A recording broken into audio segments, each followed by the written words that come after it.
Reka twizere ko mumeze neza cyane.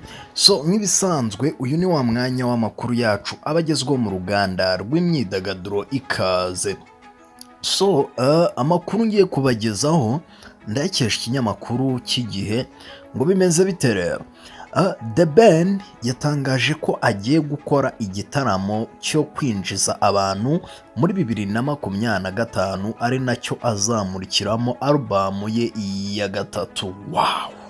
Reka avuga ati wow! Aho bivugwa ko ashobora no gutumira umunyatanzania Diamond Platinum. Oh my God! Harahiye kabisa. Wow! Uyu muhanzi The Ben yateguje iki gitaramo mu butumwa yashyize ku mbuga nkoranyambaga, aho yavuze ko agiye gukora igitaramo yise The New Year Gloves, azanamurikiramo nyine alubamu ye nshya, akanatangirana umwaka mushya n'abakunzi be. Wow! Iki gitaramo kizabera muri BK Arena ku itariki ya mbere Mutarama 2025. Ntabwo yigeze atangaza abandi bahanzi bazaririmbana nawe muri kiriya gitaramo, gusa amakuru ahari avuga ko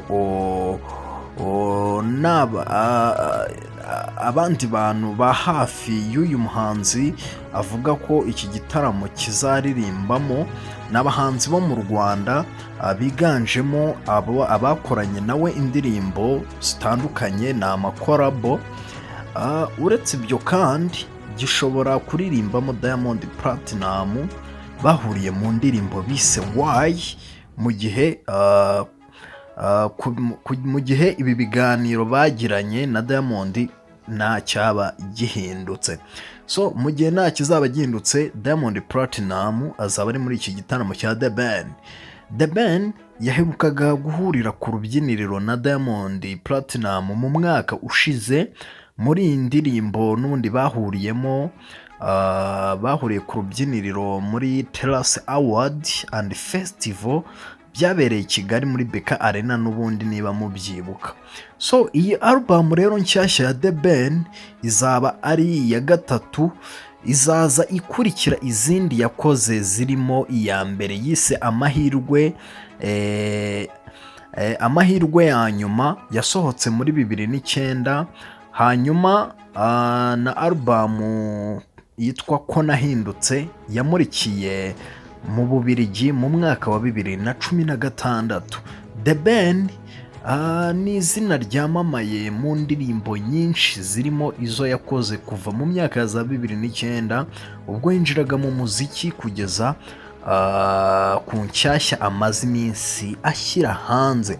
Uyu muhanzi yaherukaga gukorera igitaramo muri BK Arena 2022 ubwo yari yatumiwe mu cyitwa Rwandan Rebirth Celebration Concert, cyakurikiye icyo yaherukagamo 2019 ubwo yari yatumiwe nabwo muri East Africa Party.